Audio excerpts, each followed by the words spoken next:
have nice time for your train, dear. Put Miss Creed's bag in the hall, Lucy. Yes, miss.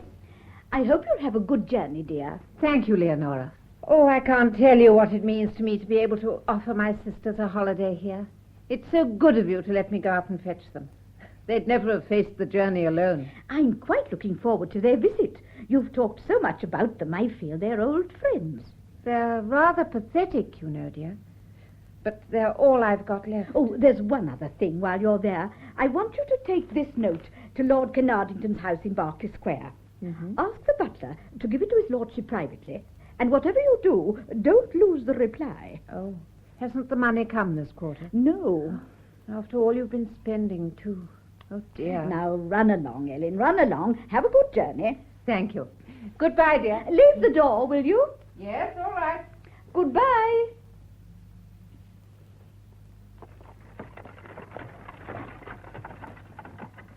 This parcel's just come for you, miss. Oh, thank you, Lucy. I wonder what it is. Oh, it's the new comic opera. I used to tour the provinces with the gentleman who sent it to me. Look, he signed it for me. Oh. Rutland Barrington. The Mikado. The Mikado. Oh. It's been the rage of London for months. Here, run along and take this paper and string. Now we've got this room comparatively straight. I want it to be kept straight. Yes, miss.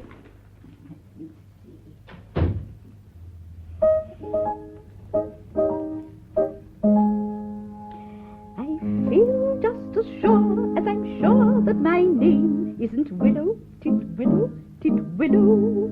It was blighted affection that made him exclaim, oh, Willow, Titwillow, Titwillow. And if you remain careless and obdurate, I shall perish as he did, and you will know why. Though I probably shall not exclaim as I die, oh, Willow, Titwillow, Titwillow. Who are you? Go on, don't stop. What are you doing here? Listening? Well, either come in or go out. Thanks very much. I'm really looking for Miss Creed. She lives here, doesn't she? Yes, she lives here. But she's driven into Rochester. Didn't you pass her on the road? Oh. No, I've just walked over from Gravesend along the Thames Wall and up through the marshes. I wonder you found your way. They're tricky, the marshes, you know. Don't I know it? I've been up to my knees in 3 jolly dikes already. Hadn't you better sit down? Yeah, thanks, sir. If I shan't damage the furniture. How long will I have to wait for my aunt? Your aunt? Oh, you're not Albert, are you? Albert Feather, that's me. The nephew who works in a bank at Gravesend? Did work, yeah. Oh? Well, it's rather what I've come to see Aunt Ellen about. Now, I must get back tonight, though. How long will I have to wait for her? About a week, I think. A week? Yes, she's gone to London. Oh, Lord, that has done it. Why, what's the matter? Could I help?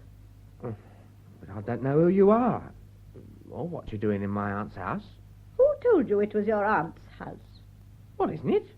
Aunt Ellen wrote she was living here. Well, you aren't a lost cousin from Australia by any chance? No, we are not related, Albert. If you want to know, Estuary House is my house, and your aunt is living with me as a housekeeper companion. Oh, the artful old geezer. She has led the family up the garden path. Well, don't say anything about it. You see, the poor dear's lost most of her little bit of money. I expect she doesn't want you to know that she's come down in the world. She hasn't lost everything. Practically. Oh, Lord. But what happened to that old curio shop of hers in Bartholomew Close? I thought that was a little gold mine. I'm afraid more gold went into that than ever came out. That happens to a lot of gold mines. I'll say this is a blow. I used to buy things at that shop of hers. That was the beginning of our association. And then when I saw she wasn't doing well and I was leaving London, I asked her if she'd like to come with me. I expect you've been awfully good to her. Oh, I don't know. She suits me, and we've got this mutual taste for antiques. Oh, I see. Getting this place right has been a great interest. The farmers who lived here before had matchboarded in these walls and then papered them with terracotta roses. And we stripped them off ourselves. What, you and Aunt Ellen? Oh, your aunt is very clever with her hands. It's not difficult either, if you've plenty of time. You're lucky. Time's everything to me at the moment. If it's not asking, what's your name? I'm Miss Fiske. Leonora Fiske. Perhaps I can help you. Oh, well, I hardly like to tell you. I see. What's the amount? £12. Oh, that's a lot of money. Yeah. And what do you want £12 for, Albert? I need it for a debt. Won't it wait? No, I must have it by tonight. Why is it so urgent? I'm short on my account at the bank. Petty cash. I see. That is serious, isn't it? I've got till tomorrow to put it back when the cashier checks up. That means jug if they find out. I'm sure Aunt Helen will pay you back. I think we'd better leave Aunt Helen out of it. What have you been spending the money on? Cards? Racing? Nah, a girl. She's an actress. Ah. There was a company in Gravesend last week. At the Old Grand? Oh, do you know it? I've played there. Years ago, of course. Oh, you weren't an actress, were you? Front row of the chorus. Fourth from the right. Funny she's in the chorus, too. You've moved up in life, though. No. Perhaps I've been lucky. I suppose you took her out to supper? Yeah. And then she persuaded you to go round the shops with her. How did you know? She may even have let you kiss her. And I'm quite sure that she promised you a great deal more. Yeah, she let me down nicely, the little... Oh, she probably has her point of view. Anyway, she's over the hills now, and I suppose you'll find some other fool to steal for her. Very well, Albert. You shall have your £12. After all, I owe it to you, in a sense. Or to some other fool. Oh, my goodness. Oh, don't do that. Sonia, I'm so grateful. Well, it's no earthly use being hysterical about money, Albert. The scrape's over. You're out of it. I wish I knew how to thank you. You're not in a violent hurry, are you? No, not now. So tell me something about your family.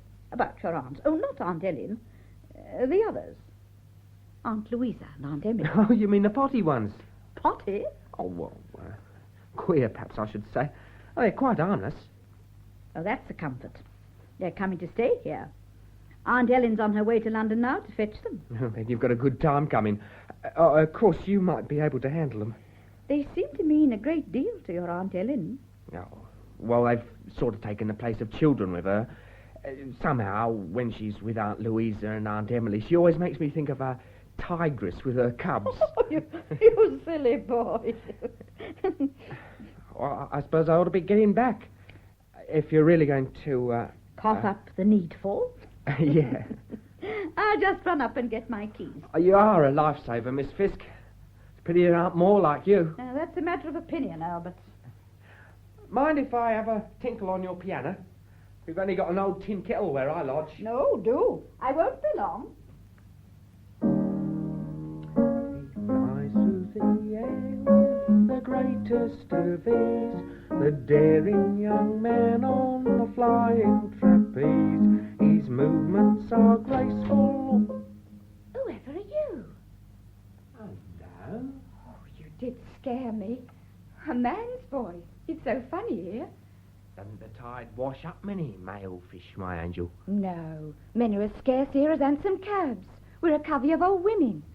There's only the nuns down at the Priory and us. Oh, what about the butcher, the baker, the candlestick maker, don't they call? Oh, yeah, but they're all old. Everybody's old on the marsh. The young uns all go off to London or foreign parts or something soon as they can. Are you going off to foreign parts? Well, it depends if anyone ever asks me. I shouldn't think with eyes like that you'd have any difficulty. Oh, go on. What's your name? Lucy, who are you? I'm Albert, Miss Creed's nephew. Funny. I've never heard about you. Oh, that must be remedied. How about making the most of a male fish now one's been washed up? What about a kiss? No, you mustn't. I don't know you. You don't have to know people to kiss them. I do. Oh, right, my girl. That's your loss. You do think a lot of yourself, don't you? Not enough. Has Lucy been entertaining you, Albert? Oh, we had a word or two. Nice looker, isn't she? Oh, I didn't notice. Oh, come, Albert. Don't lose your sense of humour. I hope you're not one of those people who won't learn from experience. Otherwise, my £12 may be rather wasted. Oh, don't you worry, Miss Fiske. I've had my lesson. Well, I hope so. This is where we keep our hoard, at the back of the old bakery. Hey, proper tomb, isn't it? Yes, it runs the full width of the chimney. Of course, it hasn't been used for years. When I came here, I found this whole hearth walled up with a hideous little mantelpiece and a cast-iron grate. Now then, Albert, £12, I think you said? I suppose you couldn't make it 15? No, I couldn't. Here you are. Do I give you an IOU? No, thank you, Albert. This isn't a loan. I shouldn't like you to incur the remorse of not paying it back, so let's forget all about it. I shan't mention your call to Aunt Ellen. Oh, I'd be very grateful if you wouldn't. What about the girl? I'll see to that, too. I'll never forget your kindness as long as I live. Oh, I hope you live much longer than that. Well, you'd better be off. Yes. Well, goodbye. Goodbye, Albert. Young monkey. Lucy, come here a moment. Yes, miss? Lucy, you met the young gentleman who's just gone, didn't you? Yes, miss. Did you like him? I thought he was a very affable young gentleman, miss. Yes, though plausible might be a better description. He's been in a little trouble, and I've helped him. Now, I don't want to worry Miss Creed about it, so we'd better not say he's been here. Do you understand? Yes, miss. That's all. Thank you, Lucy. Very good, miss.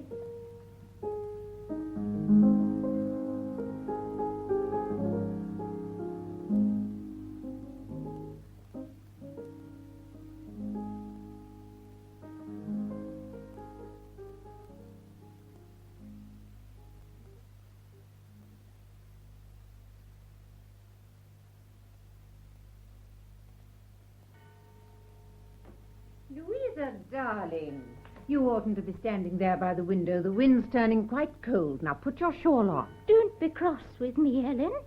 I'm so happy looking through my telescope. It must be quite rough on the river. Do you see the waves? Yes. I suppose the summer's quite gone now. Yes, darling. Is that Emily coming over the marsh? Just a moment while I turn the telescope round. Oh, yes, it is. Her apron's loaded. She brings in such pretty things. Perhaps I shall be able to do the same when I've stayed here longer. I'm sure you will, darling. This is what you always promised us. A little house in the country, and you and Emily and me in it together. Yes, dear. That's the one thing I've schemed for ever since we had to give up the old house. And Miss Fiske has been very kind to us. May I tell you something, Ellen? Yes. Just one of my secrets. Of course, darling. I don't like Miss Fiske. Can't we send her away? Then it would be really just the three of us. But I keep telling you, Louisa, it's her house. Oh, no, Ellen, you'll never make me believe that. You've always had your own house. I don't want to be sent back to Kennington, to those awful ugly streets, and nothing to look at from the window. Darling, I've promised you I won't send you back. Well, I think Miss Fiske wants us both to go, Emily and me. But, darling, I'm sure I can persuade her to let you stay. Oh, yes, Ellen, I'm sure you can. You can do anything. Oh, here she is. I've just been down to the priory. Look what the Reverend Mother's given me. Oh, what beautiful pears. Look, Louisa. They're from that tree by the pond. Oh, the one that looks so lovely in the spring. Yes. Oh, I shall like to see that. I wish you could. What have you been doing today? I've been resting and looking at things through my telescope. I'm not very brave. I don't go out in the streets. Well, that's why I like being here. It's so lovely and safe. I don't know what you'll do when you go back to London then. Ah, but I'm not going back to London. Aren't you? Oh, that's just Louisa's way of telling you how much she's enjoying it here. Yes, I am enjoying it. That telescope has been such a pleasure to her, Leonora. She's never had much opportunity of using it before. Yes. Oh, it's a beautiful instrument, isn't it, Miss Fiske? Yes. It belonged to the man I was going to marry. He was the captain of a sailing ship. It was lost in a typhoon, and they were all drowned. He hadn't taken this with him on his last voyage, and his sister gave it to me. I've kept it ever since. Oh, dear. What a tragic story. But it's so long ago, I've almost forgotten what he looked like. I must put these pears in the kitchen. We'll have them for supper. Oh, there you are, Emily. Oh, dear. Oh, I am tired. I've walked miles. Now, what have you found this time, darling? Oh, just driftwood. There's such a lot, and it's so heavy to carry, but I enjoy it. I feel I must tidy up the river banks, but every tide washes up something fresh. I'm afraid you've set yourself a labor of Hercules. I knew you'd laugh, Ellen. You always do, but I hate waste. And I have done something for my board and lodging, haven't I? Well, look at the stack of wood I've collected out there for you, Ellen. Yes, and I'm sure Miss Fiske is very grateful. She's never said anything. Not that I want any thanks. It's Ellen who should thank you. It's Ellen's house. Louisa cannot get it into her head that this house doesn't belong to me. Oh, I expect it will someday. She'll leave it to you. You'll see. Oh, what pretty shells. And a lovely dead bird. Oh, yes, I found it lying on this seaweed. Isn't it lovely? Oh, my goodness, more wood. Oh, it's very nice of you, Miss Emily, but I do wish you'd take it round to the back door. It makes such a mess in here. But Emily wanted to show us what she's found, Miss Fiske.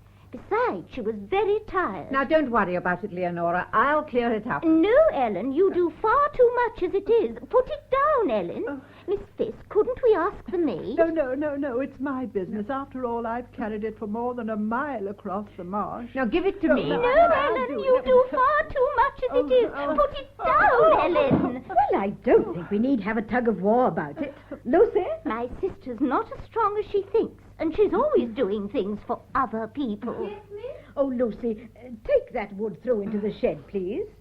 And bring Miss Emily a dustpan and brush. I think we should all clean up our own messes, don't you? But that's what I wanted to do before Ellen started interfering. Oh, it was my fault. Now, please, don't start that all over again. And don't stand about, Lucy. Hurry up and fetch that dustpan. Yes, miss. Oh, Ellen, really, this is too bad. All these shells of wet seaweed. Oh, and a dead bird. Oh, no. On my best walnut table. Oh, it'll take a month's hard polishing to put it right. I'll do it. I'll polish it every day, all through the winter. That's very kind of you, Miss Louisa. I'm afraid you won't be here all through the winter. Oh, but we shall. Ellen says so. You've made a mistake, Louisa. I said nothing of the Oh, kind. but you did. You promised. Louisa. It's my fault, Miss Fiske. I brought in the shells and the seabird. They're my treasures. However, I see that my humble little finds are only starting a quarrel, so they'd better be taken away.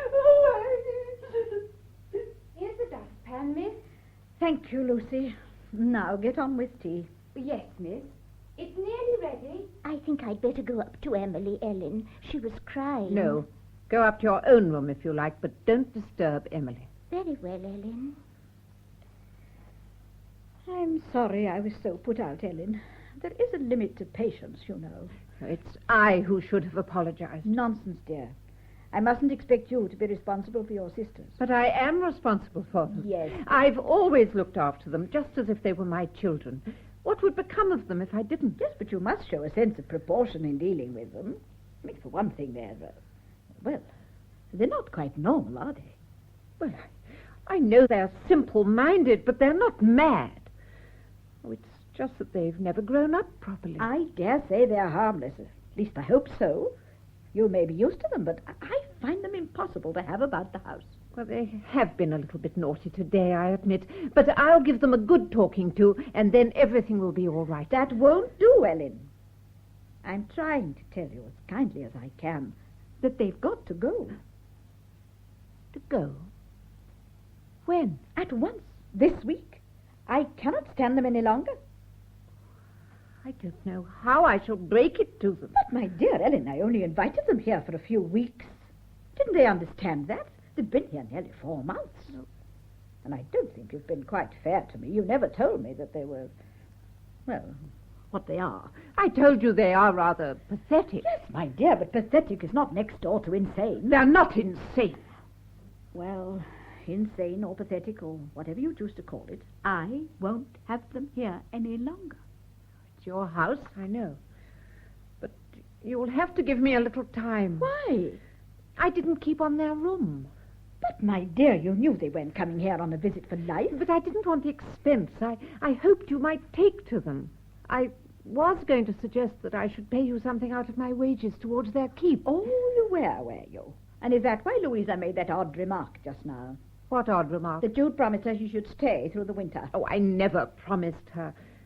I just thought we might have gone on as we were for a little longer. Well, I hope now you realize we can't. This little holiday has come to an end. You make me feel my position very much. I suppose you want me to go too? My dear Ellen, of course not. I think of you as my only friend. Mine is a lonely existence. I've no family, no relations.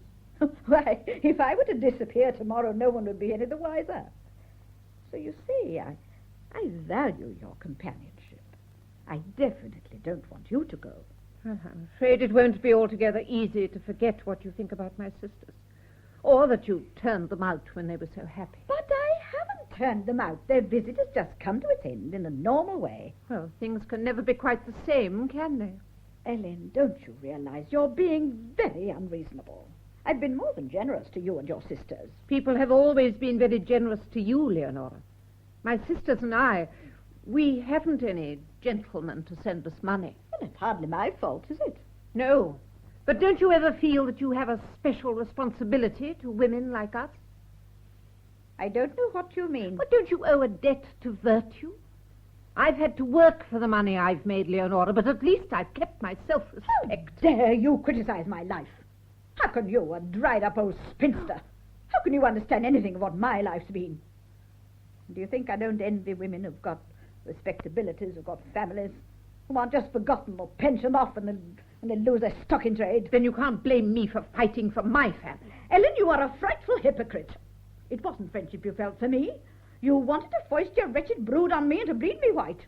And when I saw through your little scheme, you had the insolence to turn on me and abuse me. But you've chosen the wrong woman. I suggest you take a month's wages and go. Leonora, don't go like that. Please. I didn't mean half what I said. I'm dreadfully sorry. I should hope you are. You're quite right about my sisters. They are peculiar. But you see, I love them intensely just because they are so helpless. But I do see they can't stay here. I'll send them away. And I promise everything shall be the same as before. Only, please, don't send me away, too. Well, I think we'd better both sleep on it, Ellen. I am going to bed. What am I going to do? What am I going to do? Oh, Ellen, we've been listening. Oh, isn't she wicked, Ellen? Are you going to send us away? You promised you wouldn't, you No, know. I'm not going to send you away. She spoils everything. I wish she could go. Oh, but Ellen, if you're not going to send us away, what are you going to do? I don't know. I shall have to think. Oh, dear Ellen. Always so clever.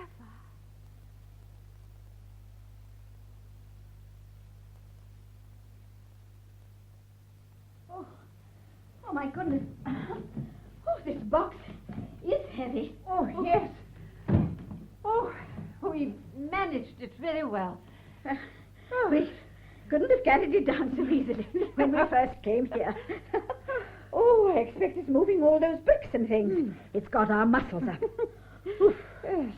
Oh, my goodness. I feel an awful sight.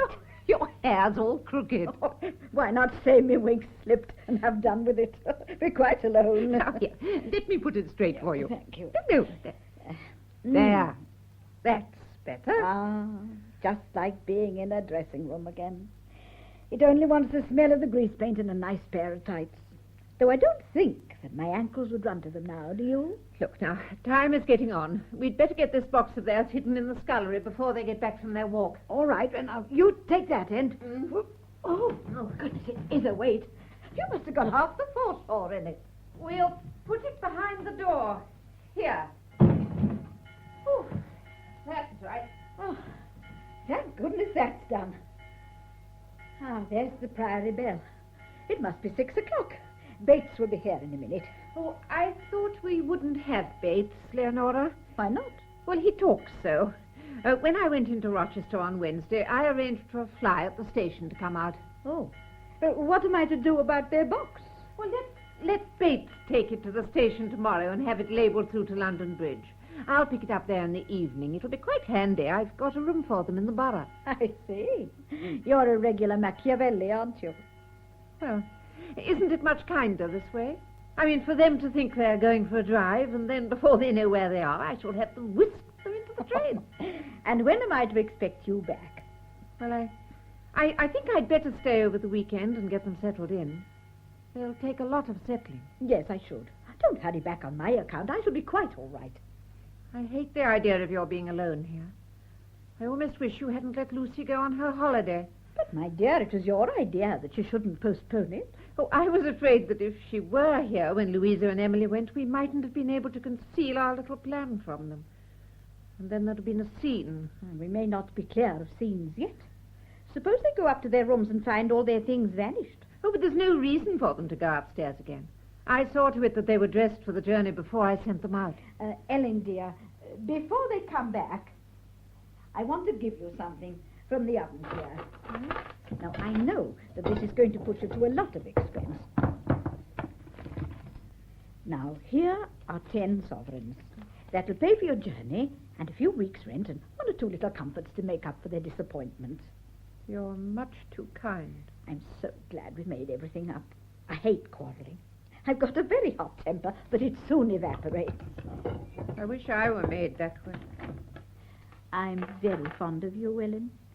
So far as I'm concerned, you can stay here for the rest of your life. Thank you, Leonora.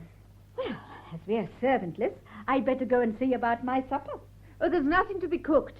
I've left everything ready. Yes, but as I'm all by myself, I think I shall get up a bottle of that champagne Lord Carnarvon sent me for Christmas. I believe you're going to celebrate my sister's going. I don't mind telling you, Ellen, I am. This is the first time I shall have been able to call my house my own for months. It'll be the first time you've slept here alone, too, won't it? I don't suppose that will worry me, with a pint of bubbly inside me. Yeah.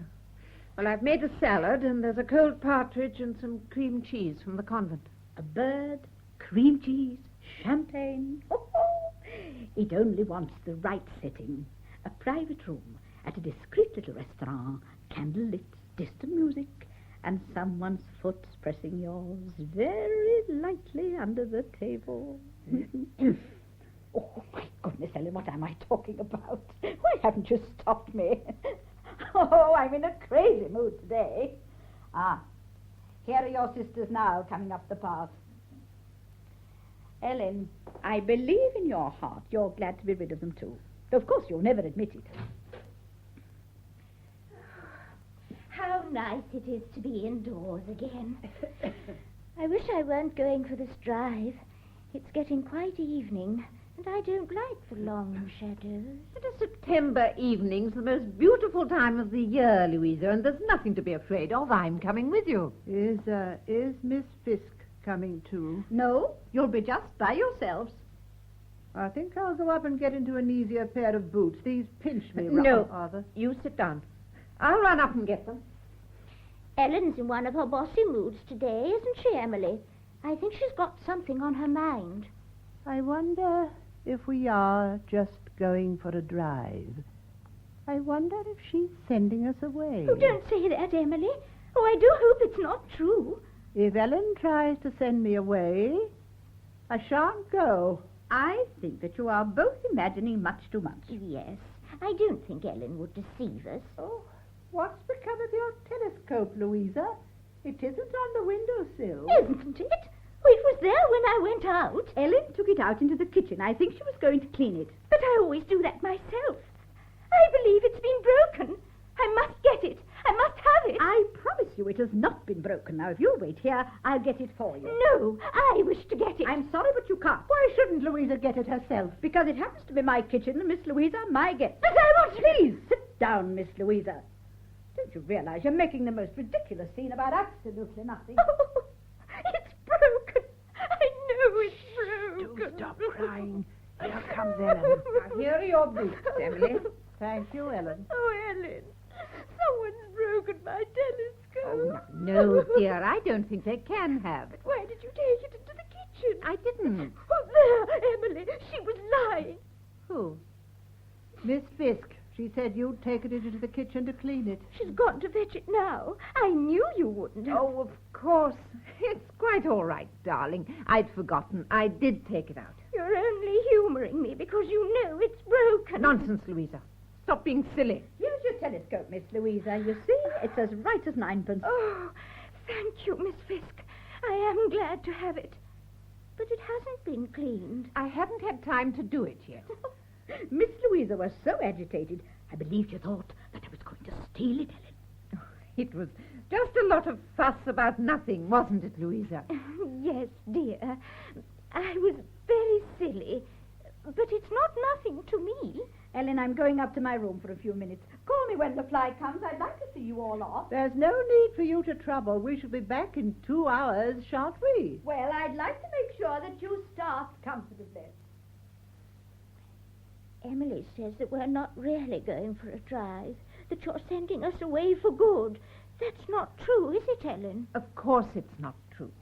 Now, what made you think that, Emily? You are coming back. You see, Miss Fiske doesn't like us. And she's been so different lately, so friendly, almost as if she knew she were getting rid of us. She seemed very anxious to come and say goodbye to us. We may be saying goodbye to her. What do you mean, Ellen? Now, I want you to keep a little secret. Will you promise me? Yes. I promise. You too, Emily. All right, I promise. You love this house, don't you? Oh, yes, Ellen. Well, I am going to try and persuade her to sell it to me. Oh, how clever, Ellen. Then she could go away and live somewhere else. But supposing she wants too much money for it, Ellen, she may want more than you're prepared to pay. I'm prepared to pay quite a big price, Emily. I didn't think you had all that much money. I've saved quite a lot. Oh, it will be lovely if it can be ours. When will you know? When will you ask her? I'm going to ask her today. That's one of the reasons for the drive. I want to tackle her by myself. But you're coming out with us. Oh, only as far as the Priory. Then I shall get out and slip back. And you'll go on for your drive round. We mustn't be away too long. I shall be so anxious to know. I want you to give me at least 2 hours. It can't be done in 5 minutes. I want to get it all fixed up before you come back. But why should you come with us at all, Ellen? I want to call at the convent to get the Reverend Mother on our side. She has great influence with Miss Fiske. How clever you are, Ellen. I should never have thought of that. Now, look. Here's a Bible. I want you both to put your hands on it and swear on Father's memory that you'll never repeat what I've told you about buying the house as long as you live. I promise. You too, Emily. I won't swear on the Bible. It's wicked. If you won't promise me, Emily, I shan't buy the house, and I shall send you both back to London. Oh, Ellen, not that, please. Emily, do be sensible. Very well.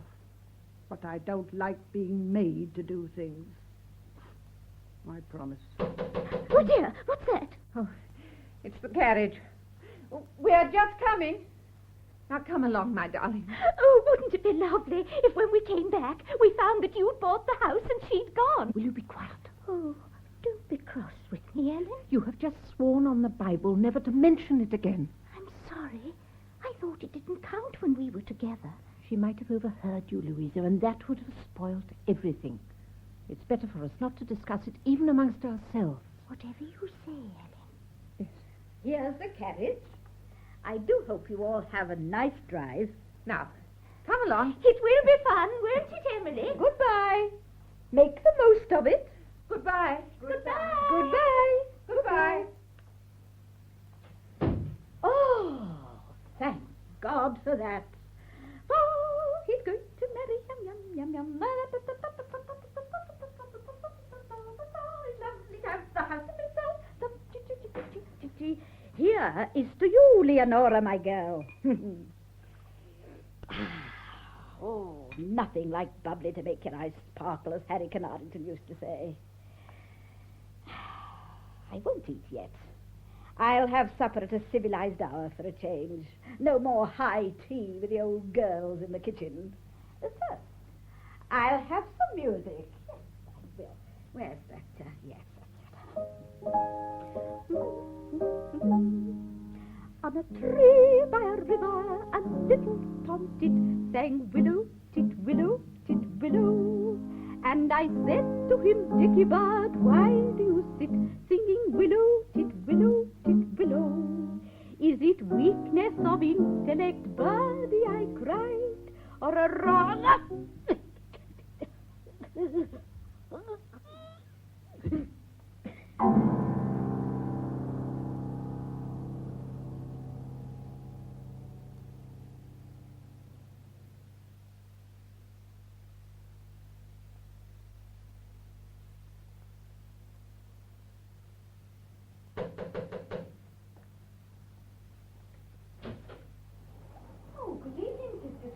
Good evening, Lucy. What a terrible night for you to be out. Well, I wonder if I could see Miss Creed for a minute.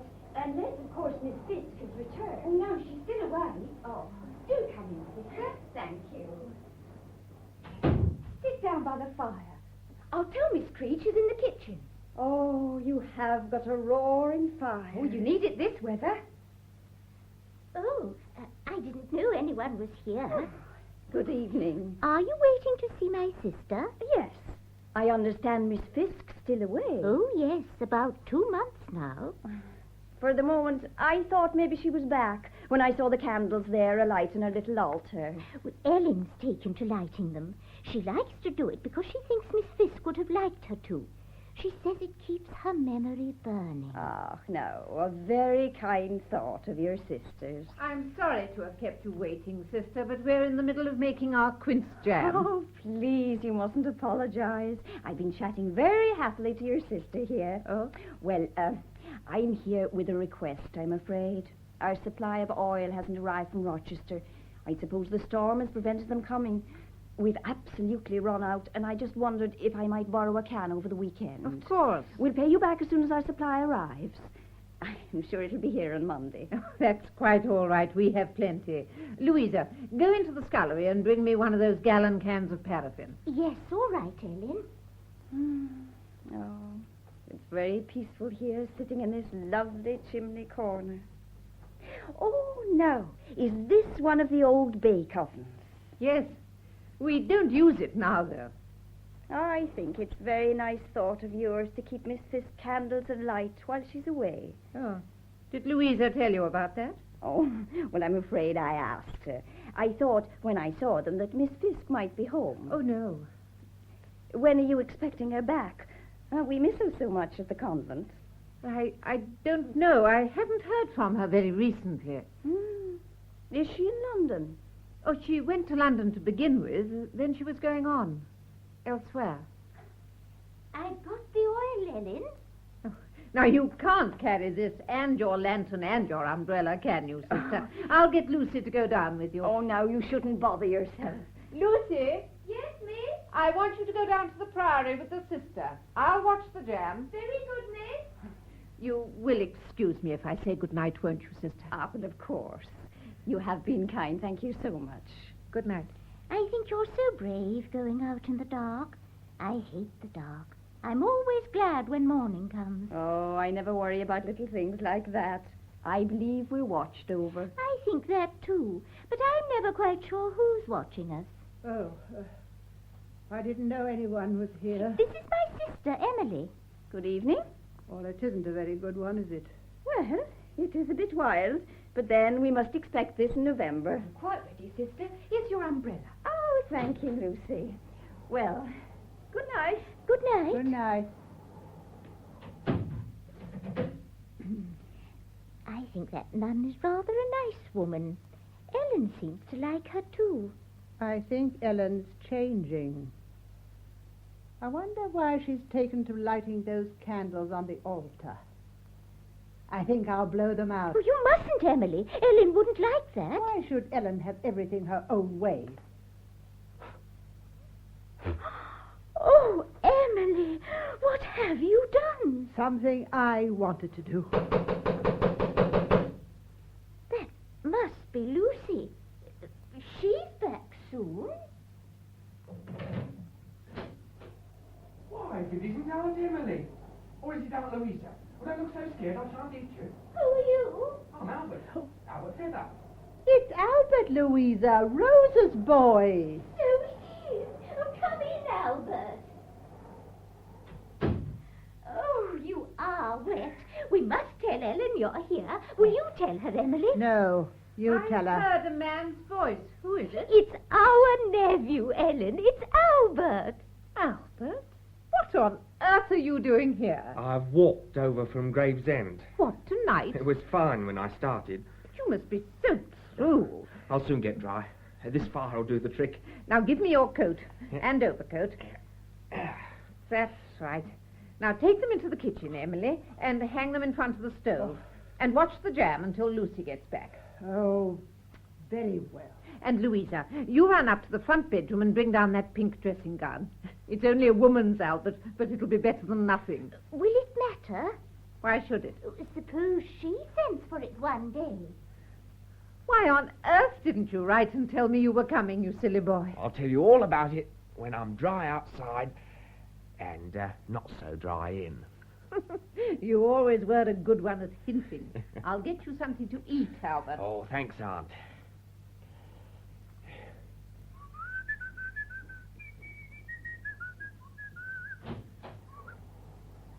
Oh, what's your Lucy? Oh. So you've turned up again. Yeah, bad pennies do, you know. Tell me, Lucy, is Miss Fiske about? No, she's away. It's a bit of luck. Listen, does my Aunt Ellen know I blew over last summer? Well, not that I know of. Miss Fiske told me not to say anything. Good. Now, I might be all right. Shh, here's one of the old girls. We don't know each other, remember? Not that we shan't later. I'm very particular who I know. Here's the dressing gown, Albert. Now see if it fits. I say, don't I look a peach? Oh, ta-ra-ra-bum-dee-ay, ta-ra-ra-bum-dee-ay. Ta-ra-ra-bum-dee-ay, ta-ra-ra-bum-dee-ay. You're making. Aunt Emily, may I have the pleasure? Now, Albert, behave. Here's your food. Oh, my word, Aunt Ellen, what a spread. Cold beef and a bottle of... Hey, cognac. 1830? Where did you pinch this, Auntie? Louisa, go and get him a glass. No, bring two. I think I'll have a little to keep him company. And pass me a couple of those egg cups. You and Aunt Emily must wet your whistles, too. You don't have a nephew here every night of the week. Now, here's your ration, Aunt Ellen. And a thimbleful for the belle of the ball, Miss Emily Creed. And here's yours, Miss Louisa. Oh, Ellen, isn't it funny? I shall die. Now then, girls, down the hatch. Now, Albert, settle down and eat your supper. And you be off to bed, Emily and Louisa. I don't want to go to bed. Oh, do let us sit up and talk to Albert, Ellen. No, my darling. Too much excitement isn't good for you. You'll be able to talk to Albert in the morning. I want to talk to him now. Go on, be good little girls. Toddle off to bye-bye. Oh, very well. I suppose we must. Good night, Albert. Wait a minute. Who put those candles out? What candles, Ellen? Oh, those. It must have been the wind. It wasn't the wind, Ellen. I must relight them. I do this for a friend, Albert. There. I suppose you want to stay the night.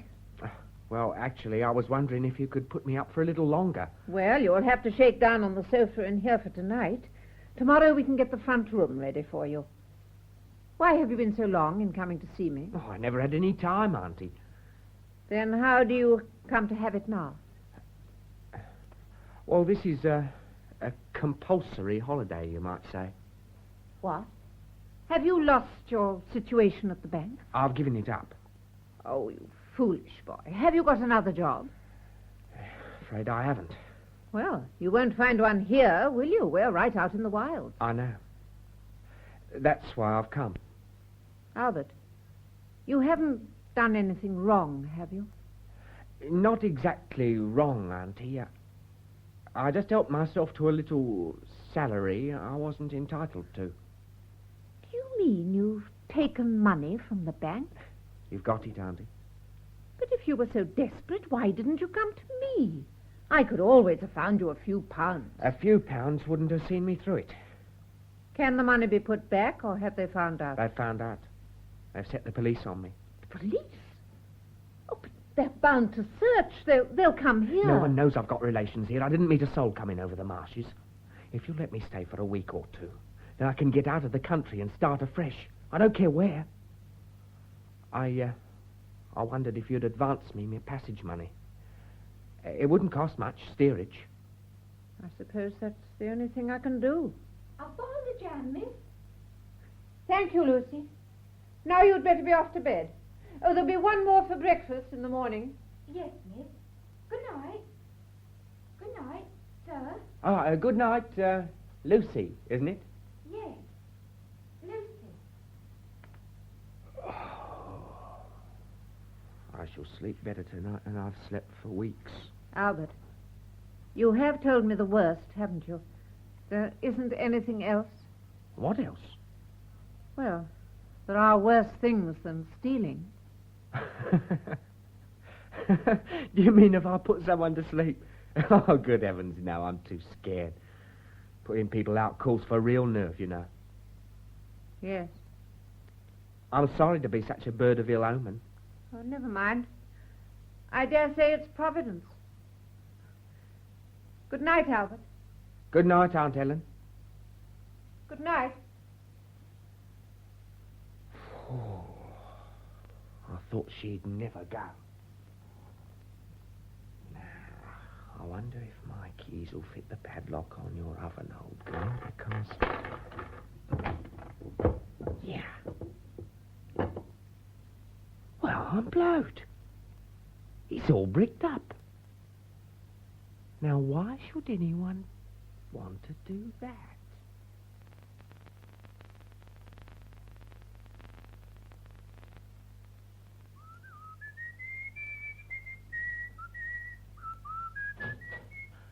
Good morning, Lucy. I've brought your shaving water, Mr. Albert, and the mirror. Ta. And what about a good morning kiss? Oh, I oughtn't to let you... Oh, just one. Give me another. Oh, no. That's quite enough for one Sunday morning. Now, you get on with your shaving. Miss Emily will come down and catch her. Ah, I've forgotten she's not at chapel with the others. But don't go. Stay and talk to me. Tell me, what have you got those bars over the window for? They're new, aren't they? Well, Miss Creed had them put up after Miss Fiske went away 2 months ago. Where's she gone? I don't know. I didn't know she was going even. I was on my holiday, and when I came back, she was gone. Funny, wasn't it? Oh, perhaps she and Aunt Ellen had a row. Oh, but then it would be for your aunt to go. It's Miss Fiske's house. Yeah. She'll turn up one day. Well, Miss Ellen can't be expecting her just yet, because you're to have Miss Fiske's room as long as you're staying. I've just been getting it ready. Hey, by the way, have you got a bit of black wire? Whatever for? See this padlock on the oven? Yeah? I was fooling about with it last night, and it came open. I couldn't get it shut again. Oh, you oughtn't to have done that. That's where Miss Fiske keeps her money. Oh, you know. You're wrong there, Ducky. There's only a wall behind there. Oh, that's all you know. It's an old bake oven. Bake oven, my foot. Look. Well, I never. It's been bricked up. I wonder when that was done. When did you last see it open? When I was going on my holiday. Miss Fiske gave me my money out of it. Yeah, that's where the money used to be kept. It wouldn't do for it to look as though I'd been playing about with it, would it?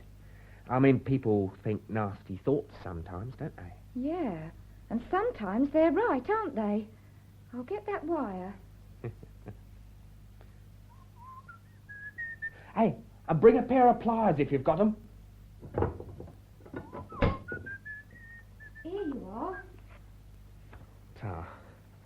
It only wants a small bit. I don't want it to show. I wonder why anyone should want to brick up a place like that.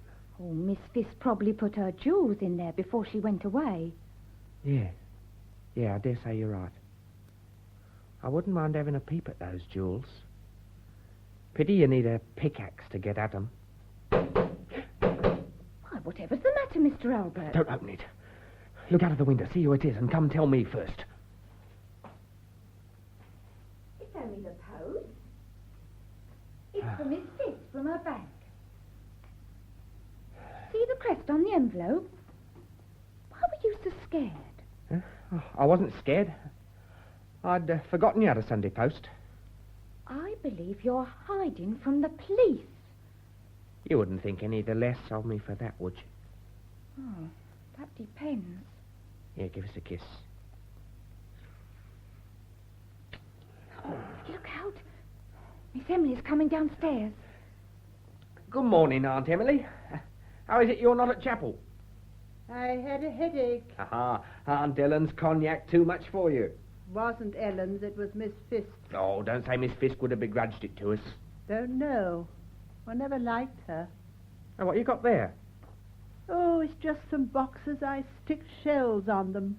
Pretty, aren't they? Yeah, very. By the way, there's a letter just come for Miss Fiske. It wants readdressing. Shall I do it? Well, I don't know her address. Better put it on the table. Look, I've enough shells for 3 more boxes. Ah. You like living in this house, don't you? Yes, I do. What's going to happen to you when Miss Fiske comes back? Will she let you stay on? She isn't coming back. Ellen's bought the house.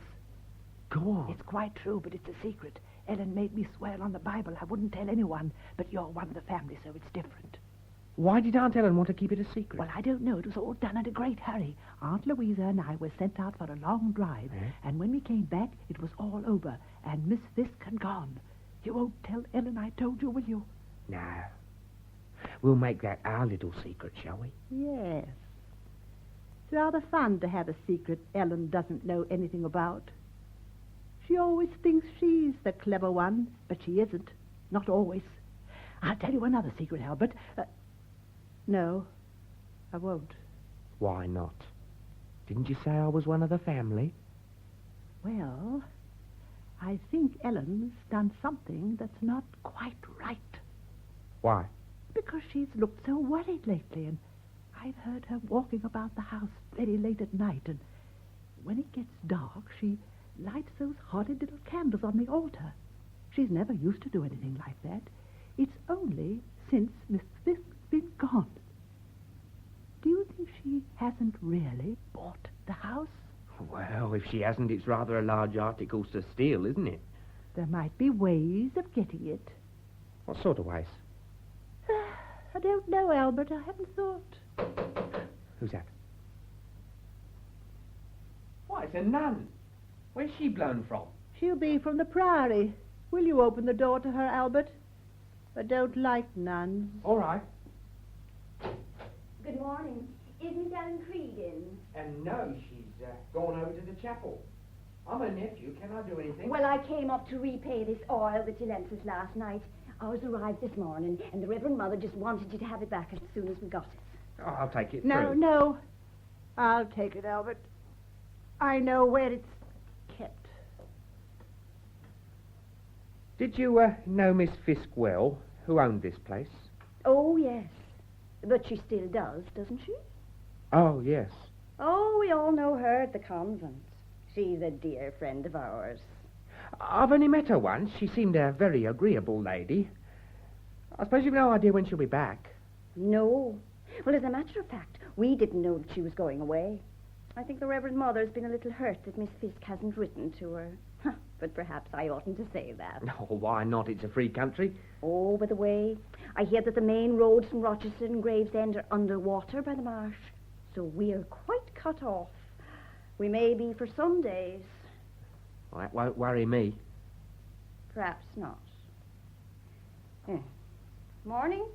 Good morning.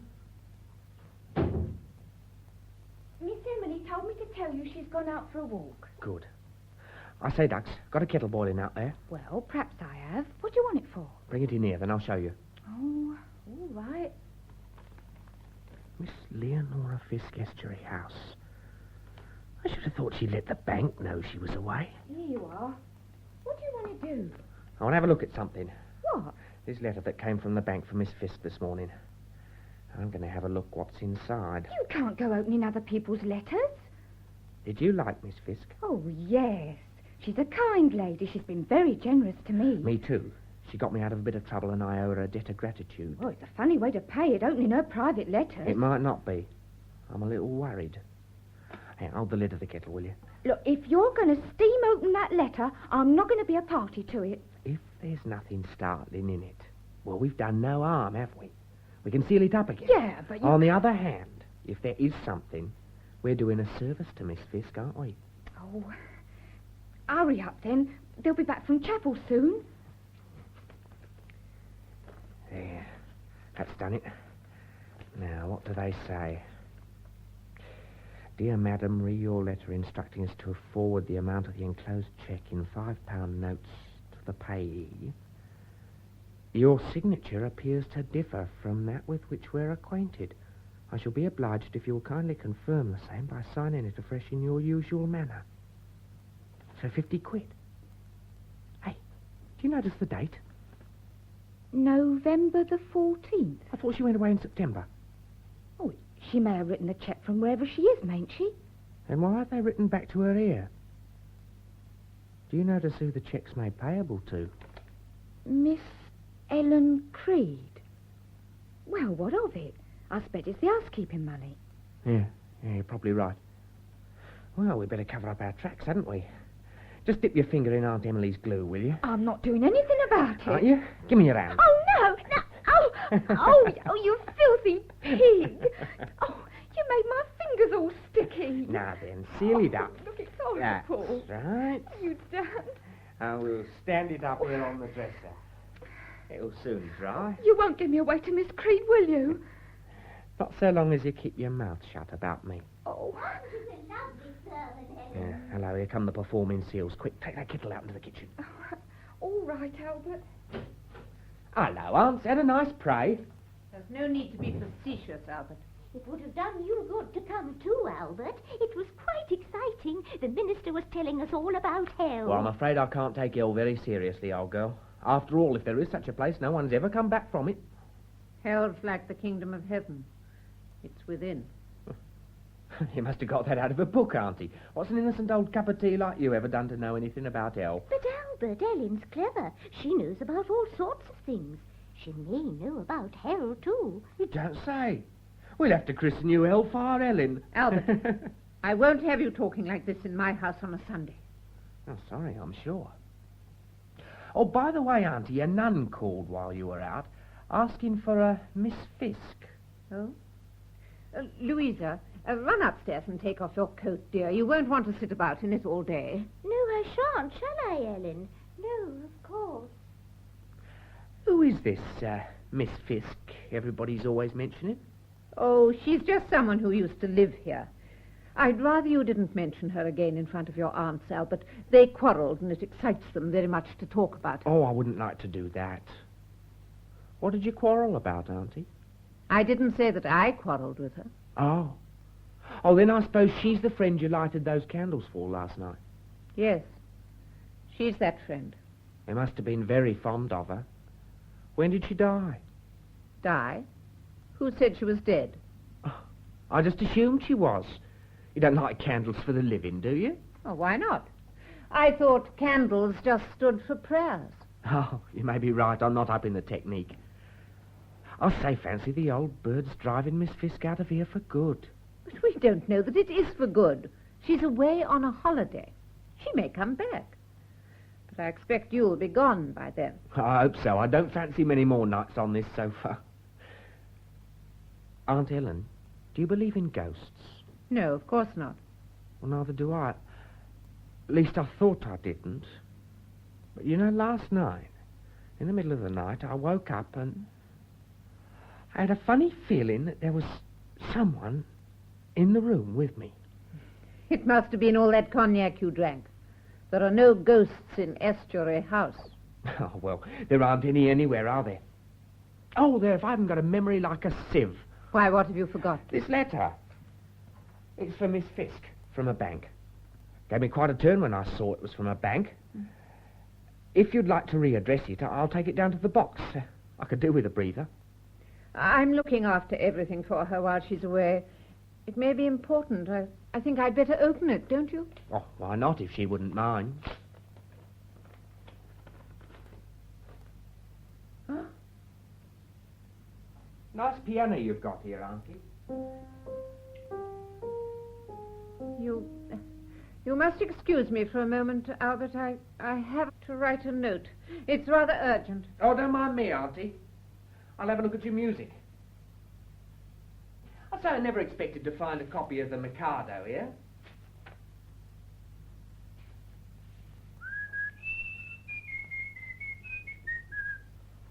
Don't do that. Oh, sorry, Auntie. I didn't mean to interrupt. It's not that. I just hate that particular tune. Oh, do you? I'll find something cheerier. Three little maids from school are we, pert as a schoolgirl well can be, filled to the brim with girlish glee. That might be you and Emily and Louisa, mightn't it? I've got to run down to the letterbox. Oh, finished it already? I'll post it for you. Thank you. I'd rather do it for myself.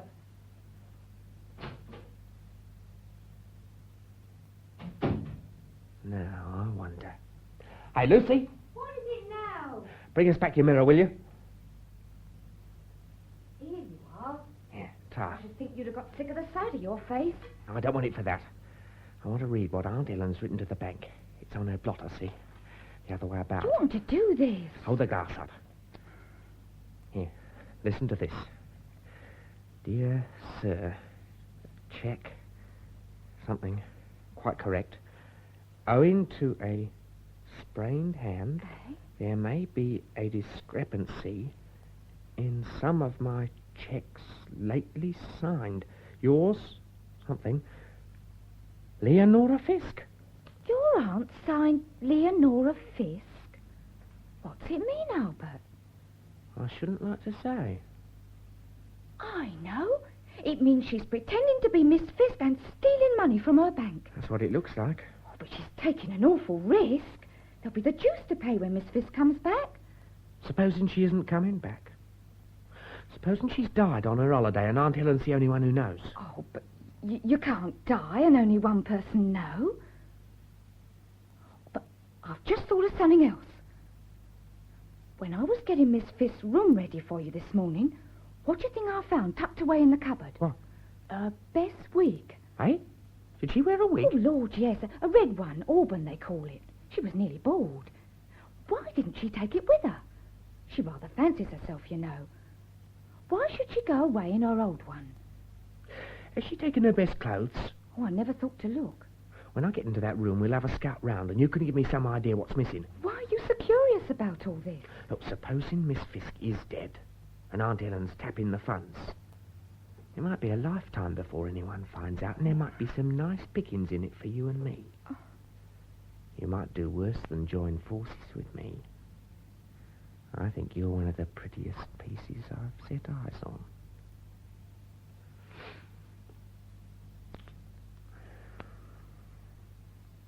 I'll help.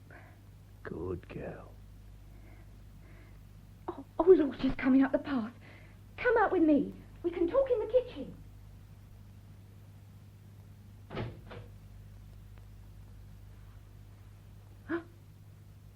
Blotting paper. Lucy, come here. Yes, miss? What's your mirror doing in here? Oh, Mr. Albert borrowed it for his shaving. Oh, I see. Well, take it back with you and serve dinner. Yes, miss.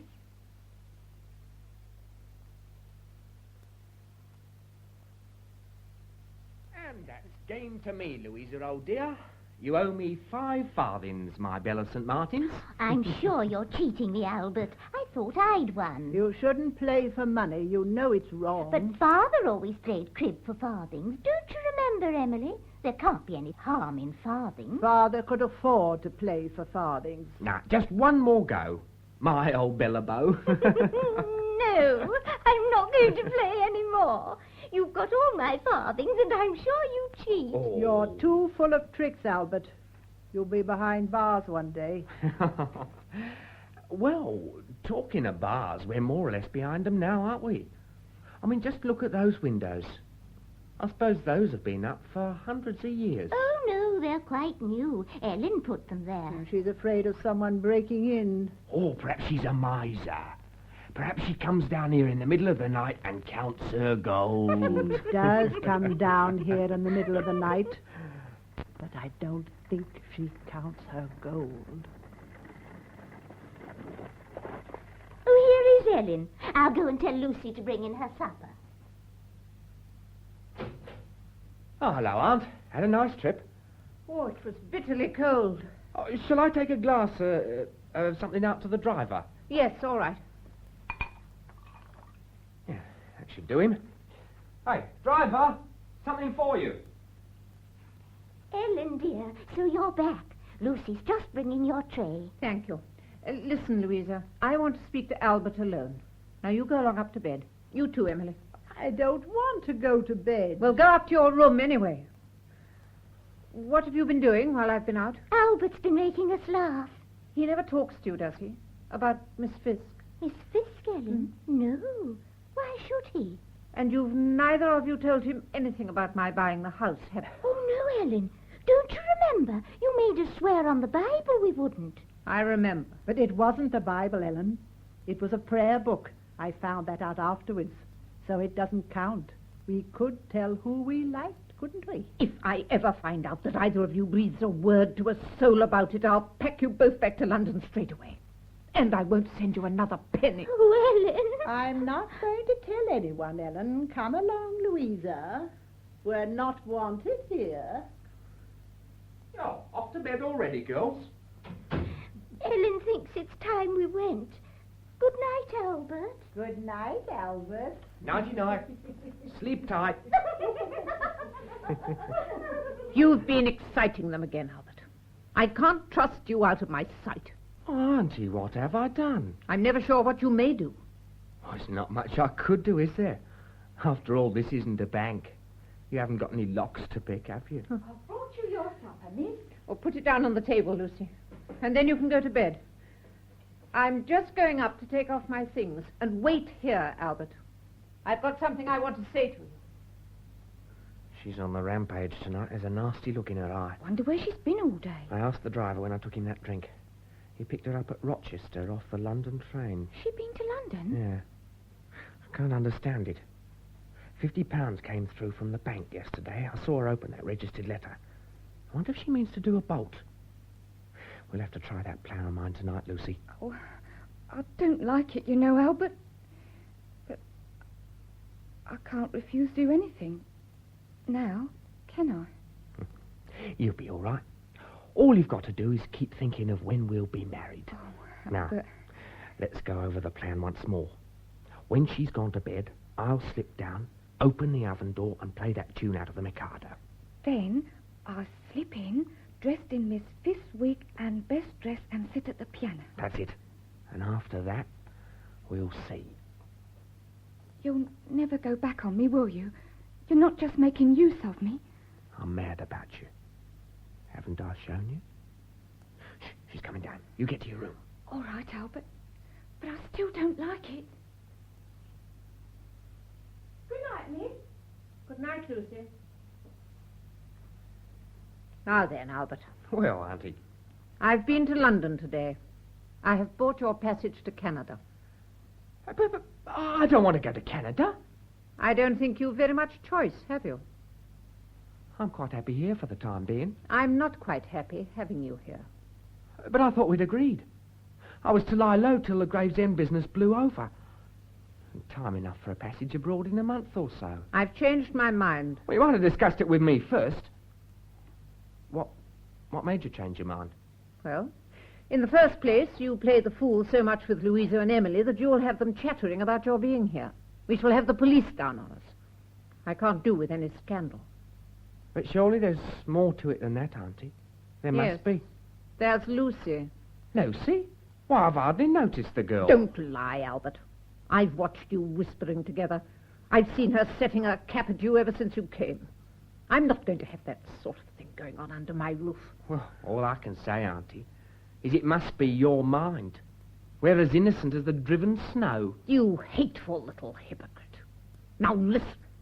You'll start tomorrow, and I'm coming with you. Bates will be here directly after breakfast to take you to Maidstone. From there, we'll go by coach to Southampton, and there's a boat leaving for Quebec on Friday. I've got your ticket. I don't know why you're suddenly so down on me. I've got to know you better. I've watched you very carefully the last few days. You're not a bit sorry for what you've done. You've demoralized your aunts. Goodness knows what harm you've done to that young girl, and you've nosed about the house and spied on everybody. I suppose you realise I've never had a chance brought up as I was. It is no use arguing with me. I've made up my mind. Does it occur to you that I may not go? Well, I can always send for the police. Somehow I'd got the impression you didn't want the police here. Does that mean you refuse to go? Well, I certainly shan't go tomorrow. You can't bluff me, I'm not bluffing you, Albert. I'm ordering you to go. Order my foot. There's another reason you haven't mentioned, isn't there? A sounder one. Yes, there is. Ah, now we're getting down to brass tacks. It's about Miss Fiske, isn't it? Yes, it is. I met her in town today. She's coming back. You met her in town, you say? Yes. Why shouldn't I? No reason. I had to take her some money that came for her. I got it into my head that she'd gone for good. Well, who gave you that idea? It's her house. There's never been any question of her not coming back. Well, in that case, why didn't you tell me straight away I got to go because she was coming back? Because you'd go blurting it out to your aunts, of course, and it would be fatal if they got to know about it now. But don't you see? It means that they have to go too. They'll be dreadfully upset about it, and I shall have to break it to them very gently. Ah. Well, there's nothing for it. No, there isn't. I don't know what the blazes I'll do in Canada. I suppose I can starve there as well as anywhere else. So I shall give you something to start on. I can't do less for your mother's sake. Well, I suppose I'd better be off to bed. Don't knock your pipe out on the oven door. I say, you're looking rather played out. And you better toddle off too. I'm just coming. Oh, I forgot to tell you. I had a funny dream last night, Auntie. What was that? I dreamt Miss Fiske was dead. Oh? Well. Good night, Albert. Good night, Auntie. Good night. Oh, God. Let me rest. Let me rest.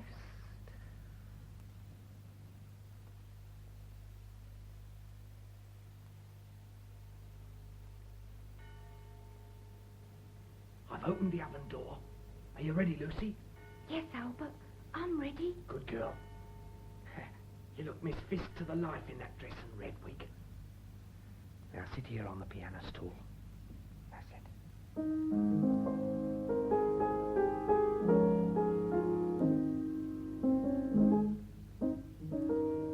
Shh. I can hear her coming downstairs.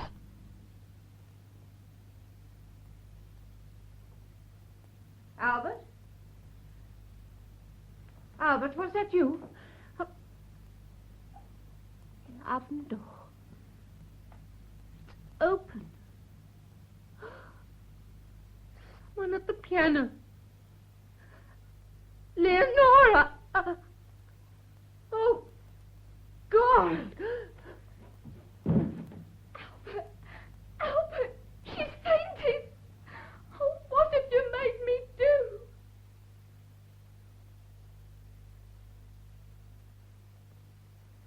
No sign of her yet. No. Oh, Albert, I'm scared. I wish I knew if she thought it was me dressed up. Of course she didn't. She thinks she saw a ghost.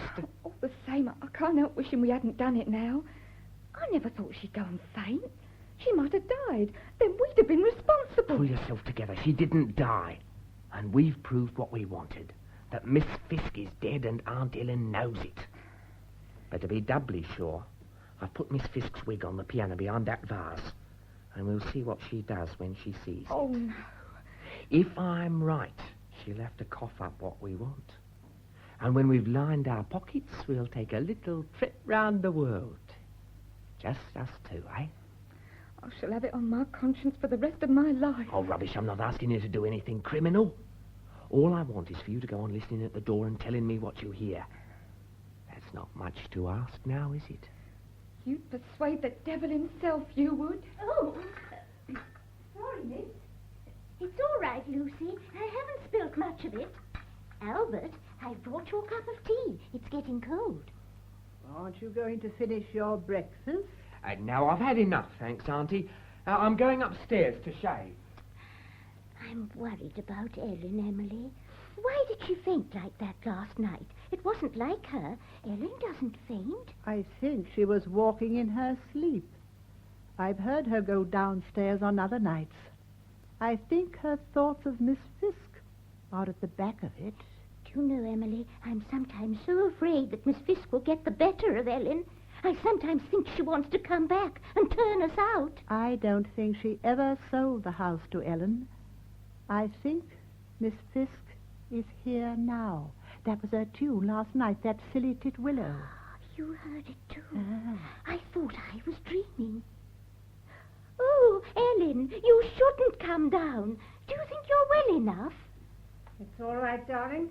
I'm quite strong again. But, Ellen, you walked in your sleep last night. I wasn't asleep, Louisa. I thought I heard someone moving about the house. But if you were wide awake, why did you faint? I thought I saw someone, but it turned out to be nobody. Emily and I thought we heard someone, too. Who did you think you heard? Miss Fiske? We thought we heard her playing that sad little song about the willow tree. You remember it? I remember. But there's no point in going on talking about it. Oh, Ellen, what if Miss Fiske should be hiding somewhere in the house and playing tricks on us to punish us for being here? Now, don't talk so foolishly, darling. Miss Fiske is a long way away. Where are you going, Emily? Down to the priory to feed the jackdaws. Coming, Louisa? Oh, yes, I should like to see them. I'll carry the bread for you. It was only imagination. It must have been. Oh, you're down, miss. Are you better? Yes, thank you, Lucy. I'm so glad. Can I get you a cup of tea or anything? No. I've got to go out in a minute. Bates ought to be here now. Oh, Bates? But he's been and gone, miss. Mr. Albert sent him away. He thought you were too poorly to get up. Find Mr. Albert, will you, Lucy? And tell him I want him. Oh, yes, miss. He went upstairs to shave. Oh, here he is now. Good morning, Aunt Ellen. We didn't expect you down today. Is that why you sent Bates away? Partly. What do you mean by interfering with my arrangements? Last night you accepted the idea of going to Canada. You're forgetting what happened afterwards. It didn't seem to me that you were in any shape to make a journey in the morning. That was nothing. It was only a little faintness. We'll go tomorrow instead. You're going to catch that boat, you understand that? I hear what you say. They tell me you were very good to me last night. I'd like to say thank you. Oh, that was only a nephewly feeling. It was a queer turn you had. What actually happened? I must have had some kind of nervous seizure. Yes, I've noticed you seemed a bit nervy. It's because I haven't been sleeping. I sleep like a top. I expect you'd say that's because I haven't got a conscience to bother me. What's behind that remark, Albert? Nothing. Auntie, I've got a little confession to make. What? Another? You were away last June fetching your sisters, weren't you? Well? Well, I called here, and I met Miss Fiske. Oh? She was very kind to me. I was a bit short at the time, and she lent me some ready.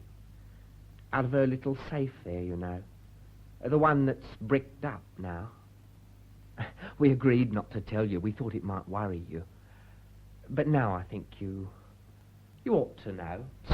Oh, I'm sorry, Auntie. Your best vase, I'm afraid. Leonora's wig. You know. Ah. It was you last night, too. Me? And Lucy? Lucy. Oh, it's all right. I took care she didn't know what I know. What are you going to do? Nothing. You've told me nothing. I know nothing. But you want something. Oh, yes. I want something. You know, Auntie, I've always had a fancy to settle in the country. What do you mean here? Oh, why not? I could help you keep an eye on things. I shan't lose my nerve. Oh, and I shall want a little wedding present. I may have to marry Lucy. We shall be a very happy little family here, shan't we?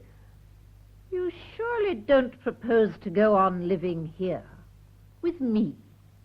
Why not? Well, for one thing, you'd never be quite sure, would you, Albert? There are more ways than one, you know. You wouldn't dare. A second time? What makes you so sure? Supposing I said I'd risk it. You won't, now that I've frightened you. You've got a very good appetite, haven't you, Albert?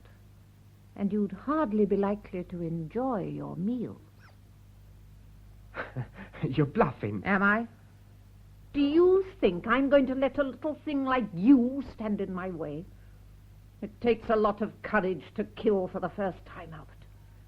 But once you've sold your soul to the devil, it comes easier. I think you know why I did what I did. I did it to secure to my poor sisters a little of what the world owes them. They're all I have. I think you know what I've suffered. You've helped to torture me. But don't think I'm going to hand over what I've taken to a little whippersnapper who's repaid my kindness with cheap treachery. All right. What's it worth to you if I do clear out? We're both after the same thing. Cash, aren't we? What do you say to £500? You're wasting your breath. You wouldn't like me to suggest to the police that they came and did a bit of renovating to your chimney piece, would you? I don't quite see you going to the police. Oh, they'd forget what I've done. If I went and told them that the head that wore that wig hasn't any more use for it. No, Albert. You've chosen the wrong moment. It's broad daylight now. Hide that wig, quickly. Or put it under the cushion. That's right. Good morning, Sister Teresa. Won't you come in? Oh, I'm sorry if I'm interrupting, but I just wanted to see you privately, Miss Creed. Yes? Oh, I'm glad your nephew's here. Well, it's really no business of mine, and I oughtn't to have come, I know, but we've just had a call from the police. They've driven over from Gravesend. Gravesend? Yes. I heard them talking to the Reverend Mother. They're looking for a young man who's supposed to have taken money from a bank. He's been traced to the marshes. Their description tallied so closely with that of your nephew here that I thought I'd ought to come and let you know. Of course, if I knew that it was your nephew, it would be very wrong of me to warn you. Did the Reverend Mother say I was here? She doesn't know. She told them that at the moment there were simply 3 elderly ladies living here at Estuary House.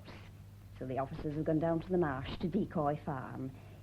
But I thought, well, I ought to come up and tell you because, well, Miss Fiske, such a great mutual friend, I know that she would like me to.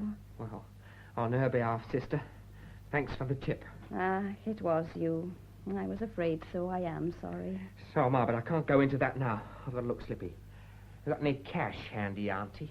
Yes. You can take this handbag. It hasn't what you wanted in it, but it's not empty. You'll find your ticket in there, too. Good. I'll get that boat somehow. I better slip out the back way and through the woods. So long, sister. Bye, Auntie. Tell Lucy, will you? I had a brother like that. Oh, they're so easily lost now, aren't they? It's wrong of me, but I hope he gets away. I'm afraid in Albert's case it's only postponing the evil day. Well, you know, postponement's life. Is it? Yes. I suppose in the case of the little sinner it is. But if one has sinned very deeply, postponement can be death. It can be worse than death. Oh. I suppose you're talking of what they call the death in life. Do they call it that? Oh, but it doesn't apply to your nephew. He's young. He may change. Oh, I suppose I'm rather simple-minded. We're always praying to be delivered from evil, and I find it so difficult to believe that it exists. You'll please not to tell anyone I came now, will you? Thank you for coming, sister. Thank you. And thank you for warning us. Goodbye. Goodbye. Lucy, what were you doing outside that door? Come here. I have something to tell you. It's about Mr. Albert. Lucy! Lucy, come back!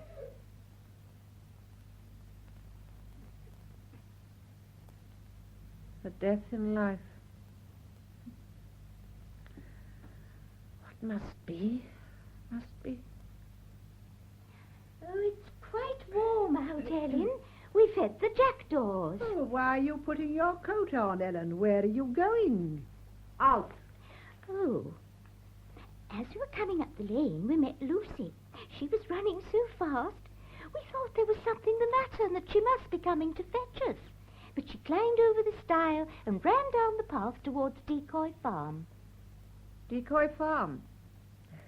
That's where I'm going. There are some gentlemen there from Gravesend. I want to see them. Gravesend? Yes. Oh, are they friends of Albert's? No, darling. Nothing to do with Albert. It's a personal matter. Oh, you won't bring them here, will you, Ellen? It's so nice and peaceful by ourselves. No. I'll try not to bring them here. You have been happy here, haven't you? Oh, we are happy. And it's so good of you to have bought this house for us. You have been clever. Very clever. How long will you be? I don't know, darling. I may be quite a time. Oh, it's a lovely day. We can look after ourselves, can't we, Emily? Yes, we can look after ourselves. Goodbye, Ellen. Goodbye.